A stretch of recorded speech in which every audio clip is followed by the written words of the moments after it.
কবিতা পড়ছি। এক ফুটা বিষ, লিখেছেন মানবেন্দ্র সাহা।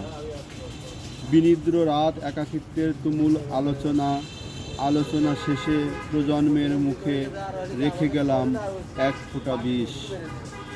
যদি না পারো নির্লিপ্ত অন্ধকার পান করো, জানি তখনও কান চুইয়ে ঝরবে কোলাহল অমৃত।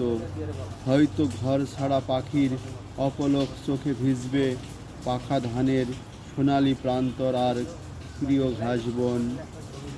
হয়তো দরিয়ার চিত্তে ঘনীভূত প্রলয় সুনামিতে হাড় হাভাতে ক্ষুধার হাহাকারে গণতন্ত্র সমাজতন্ত্রের কলস বেঁধে ডুবে যাবে অনন্ত বৈশাখ। পুঁজিপতি তখনও প্রস্ফুটিত আগুনে বারুদ ঘষে দেখবে অন্তিম ফাগুনের সুন্দর। আধারের কালোয় দেখি তখনও সাদা পাপড়ি মেলছে ফুল, আর আলোর মশাল নিয়ে ছুটে আসছে একদল জোনাক।